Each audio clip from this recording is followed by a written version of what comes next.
When my son Daniel announced he was taking the whole family, his wife, their kids, and his sister Leda, on an incredible 2-week vacation to Hawaii, I was overjoyed. This wasn't just any trip, it was a grand gesture to celebrate his latest successful business deal, a big, shiny bow tied around years of hard work. And I was paying for it, all of it. I had secretly wired $20,000 to Daniel's account to cover the flights, the luxury rental home on Maui, and every excursion. I didn't want the cost to be a burden on him. I just wanted to see my family happy, together, making memories in paradise. This was my gift of love, my way of thanking them for a lifetime of joy. The day arrived. I packed my best linen shirts, my sun hat, and my camera, feeling lighter than I had in years. Arriving at the airport curb where Daniel, his wife Sarah, and Leda were already unloading their mountain of designer luggage, I was ready to check in, ready for 2 weeks of sun and family bonding. But when I approached Daniel, he didn't smile or hug me. He just looked at me with a strange, cold pity, the kind you reserve for a stray dog, and delivered the sentence that shattered my heart and ignited a fire in my soul. "Oh, Dad," he said, his voice flat and devoid of emotion, "I forgot to buy you a ticket. Go home." I froze. Seeing the luggage tags clearly marked for Maui, the smirk trying to hide on his face, and the flicker of agreement in Leda's eyes, it wasn't an accident or an oversight. It was a calculated, callous betrayal, as they had taken my money, planned their luxurious escape, and intentionally left me on the curb. But they made one crucial mistake. They forgot who was the true architect of their comfortable lives, thinking they had robbed a fool, when in fact they had just awakened the man who held the keys to their entire future. And my revenge was going to be colder than any Hawaiian blizzard. The image of Daniel, Leda, and Sarah laughing as they wheeled their luggage toward the departure gate is burned into my mind. The $20,000 I'd transferred to Daniel, my hard-earned money meant for a family memory, was already gone, financing their luxury escape while I stood alone on the curb. I didn't yell, I didn't beg, I just watched them go, and in that moment, the love I felt was replaced by a cold, surgical clarity. They wanted to treat me like an unwanted piece of baggage? Fine. They'd quickly learn the price of the ticket they forgot to buy. The $20,000 insult. I went straight home, but I didn't pack away my suitcases. I got to work. The first thing I did was review my bank statements. The money, that $20,000, had been transferred and immediately spent, not just on plane tickets, but on lavish first-class upgrades, a beachfront villa rental on Maui, and a private helicopter tour booked for the second day. They were spending my generosity with contemptuous extravagance. What hurt most was the realization that they had been planning this exclusion for weeks, probably months, enjoying the secret, the joke being played on the old man who paid for everything. My daughter Leda was just as bad. She had a flaky online boutique that never made a profit. She lived rent-free in a condo I owned in the city, operating under a verbal lease that could be terminated with 30 days of notice. She smiled when Daniel dismissed me at the airport. She was complicit in the cruelty, and she would share in the consequences. The first move, silent withdrawal. My lawyer, Mr. Henderson, a man whose silence was as expensive as it was effective, listened to my story without judgment. When I explained the $20,000 robbery and the airport scene, his only response was, "We need to ensure their return home is challenging." My first move was purely financial, a silent squeeze. I called the bank holding Daniel's business accounts. I instructed them to notify Daniel that the interest-free terms on his $100,000 business line of credit, a line of credit I personally co-signed for, were being immediately terminated. The bank was legally obligated to call the loan due in 90 days if Daniel couldn't provide new collateral.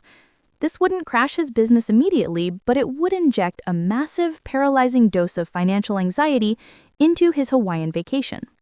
Next, I sent a formal, certified letter to Leda at her city condo. It was a simple legal notice. Termination of month-to-month tenancy. Property must be vacated within 30 days. I knew the letter would be sitting on her counter when she got back from paradise. She wouldn't have a home to return to. I was systematically dismantling the safety net they thought was permanent. Vacation in paradise, anxiety in reality. Daniel and Leda were now thousands of miles away, completely isolated and vulnerable. They were posting cheerful, oblivious photos to social media, jet skiing, sipping cocktails, grinning widely on the helicopter tour I paid for. Seeing those pictures, I felt the cold, hard satisfaction of the predator who has his prey exactly where he wants them. They thought they were enjoying the spoils of their betrayal, but back here, I was signing the legal documents that would ensure they landed in a financial and domestic wasteland. Their vacation was the calm before the career-ending, life-altering storm I had prepared for them. The tension was building, and they hadn't even realized the clock was ticking. Daniel and Leda were halfway through their 10-day Maui fantasy, sipping champagne on the private helicopter tour I paid for, feeling utterly untouchable. But even paradise can't insulate you from the cold, hard realities of the legal world.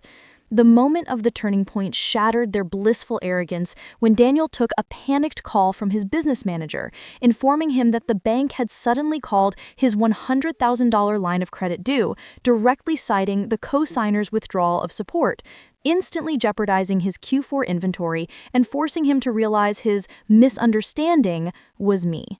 That evening, back at the lavish villa paid for with my money, Leda received the second blow, a frantic text with a photo of a certified notice of termination of tenancy taped to her condo door.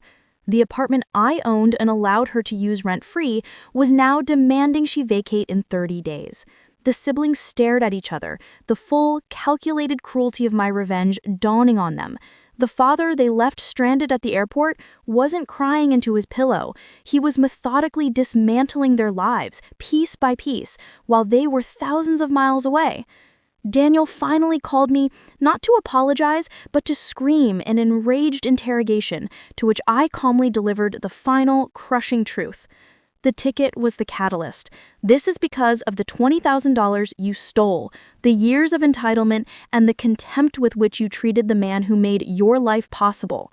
I then informed him that the $500,000 down payment on his own suburban home was a demand loan, and I was officially calling it due in 90 days, effectively initiating foreclosure proceedings and leaving Daniel and Leda with the choice between financial ruin and homelessness.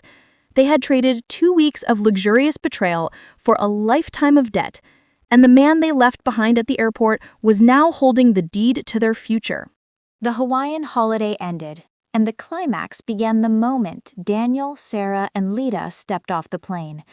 The sunny glow of Maui was replaced by the cold, harsh light of reality. They arrived home not to a welcoming house, but to chaos. Daniel's business manager was waiting with a grim report. Suppliers had abandoned them. The $100,000 loan was in default, and the business was functionally bankrupt.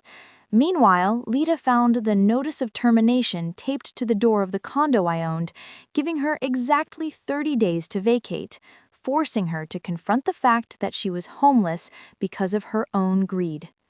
The final, crushing blow came via certified mail. The formal initiation of foreclosure proceedings on Daniel's house, based on the $500,000 demand loan I had called due, proving that the home they believed was their stable foundation was now a volatile liability, and they had exactly 3 months to liquidate every asset they owned or be completely financially ruined. The money they spent on their luxury escape was merely the wick on the dynamite of their financial lives, and I simply stood back and watched their arrogance and contempt become the instruments of their own destruction, leaving them with no villa, no business, and no home to return to. My revenge was not loud. It was the quiet, undeniable power of the ledger book, ensuring the $20,000 they stole cost them millions. The Hawaiian trip had been my son's ultimate act of disrespect, but the financial ruin they faced was the ultimate lesson in consequence. My ending was achieved not with a bang, but with a series of quiet, final transactions.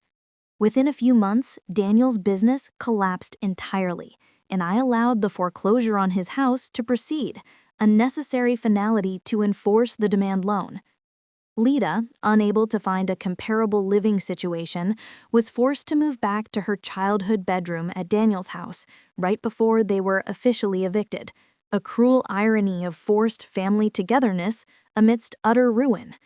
I severed all contact, finding my peace in the realization that my revenge was merely the acceleration of their own inevitable failure, fueled by their entitlement.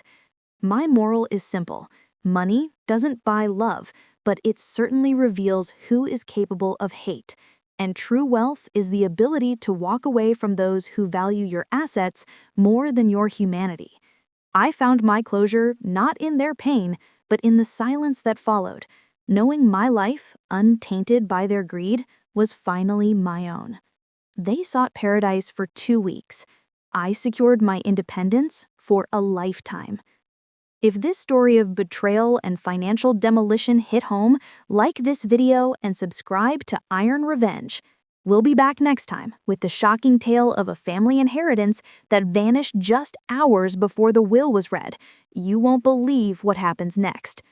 The end.